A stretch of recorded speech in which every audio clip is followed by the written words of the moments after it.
Господин Турбатуллин, в связи с тем, что это ваш своеобразный дебют перед аудиторией канала К+, не могли бы вы вкратце рассказать о себе, кем вы были в Туркменистане, когда и почему вы оказались за границей и так далее? Да, на самом деле, конечно, надо представиться. То есть зовут меня Фарид Турбатуллин, по специальности я инженер-механик. В Туркменистане в годы независимости я работал как общественник, это была экология моя тема. Ну, естественно, я работал как и правозащитник, но это пришлось делать подпольно. Тем не менее, через какое-то время власти об этом узнали, спецслужбы об этом узнали. В конце 2002 года я был арестован, был приговорен к 3 годам заключения. Но было большое международное давление, благодаря которому меня выпустили несколько ранее, но пришлось мне покинуть мою страну. И сейчас я проживаю в Австрии в качестве политического беженца. Но продолжаю свою работу, то есть я продолжаю работать правозащитником. Мы ведем мониторинг, но об этом, я думаю, в ходе интервью я расскажу более подробно. Уже многие годы вы руководите туркменской инициативой по правам человека и редактируете сайт «Хроника Туркменистана». Да? А вот на кого в основном рассчитана эта ваша деятельность? На туркменских иммигрантов или на потребителя в самом Туркменистане? На самом деле вопрос достаточно интересный. Спрос на нас, на нашу работу есть не только среди туркменистанцев, но прежде всего это международные структуры, такие как ОБСЕ, ООН, Евросоюз, потому что они пытаются получить реальную информацию о Туркменистане, положение с правами человека, социальные какие-то вопросы. И такой информации правительство им не дает, и такую информацию предоставляем им мы. То есть это один из механизмов воздействия на туркменские власти, но через вот такие международные структуры, потому что прямых каналов воздействия у нас нет. Что касается, да, конечно, нашу информацию использует и туркменская оппозиция, и те, кто живет за пределами. Сейчас, благодаря тому, что в Туркменистане есть интернет более лучше, чем был при Ниязове, определенная часть туркменистанцев имеет возможность посещать наш сайт, получать нашу информацию. Так что аудитория у нас достаточно большая, и наша работа на самом деле востребована. А кто финансирует ваш журнал? Где он официально зарегистрирован? И ваша ассоциация где зарегистрирована? Мы зарегистрированы в Австрии, в Вене, то есть у нас официальный юридический статус как общественной организации. Финансирует нас, есть такая организация, как Open Society Institute, есть такая организация, как Фонд поддержки демократии, есть также Норвежский Хельсинский комитет, Frontline, то есть достаточно много организаций нас финансирует, но вот конкретно по сайту, конечно, большая часть этой работы ведется на добровольной волонтерской основе, то есть без реальной серьезной поддержки. Это как бы наш собственный вклад в развитие, может быть, громко сказано, но в развитии каких-то демократических процессов, которые касаются Туркменистана. А как туркменская власть сама по себе расценивает вашу деятельность? Как подрывную или как бесполезную, с вами нечего там считаться, вы ничего не значите для них?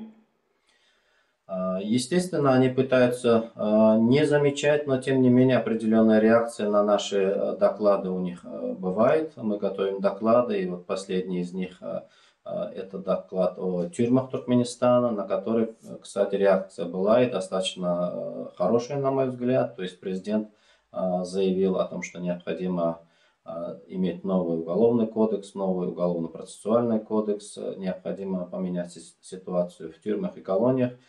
И мне кажется, вот такая реакция достаточно, она позитивна. То есть на критику необходимо именно так реагировать. Но с другой стороны, конечно, часть наших материалов вызывает просто озлобленность и считает нас очернителями туркменской действительности, и считает нас теми, кто только плохое говорит о Туркменистане, хотя мы это делаем именно для того, чтобы власти реагировали и исправляли ситуацию в той или иной сфере. Господин Тухватуллин, такой, может быть, наивный вопрос в вашей ситуации, но все равно его как бы избежать не стоит. Можете ли вы ездить в Туркменистан? К сожалению, нет. И причин тут несколько. Во-первых, так как я являюсь беженцем, имею статус беженца, то как бы я не имею права въезжать в ту страну, откуда я бежал. С другой стороны, недавно как раз-таки появилась информация, что в Туркменистане есть списки тех людей, которым въезд в Туркменистан запрещен. И в одном из этих списков моя фамилия значится под номером 8, то есть даже если бы я захотел въехать в Туркменистан, то мне бы это не удалось, или бы удалось, но я был бы, конечно, арестован, как и один из туркменских беженцев, который пытался вернуться в Туркменистан. А теперь ближе к делу, которым вы занимаетесь непосредственно. Откуда вы получаете информацию о реальном положении в стране? У вас что, есть своя журналистская сеть в Туркменистане? И насколько рискованно сегодня сотрудничать с вами?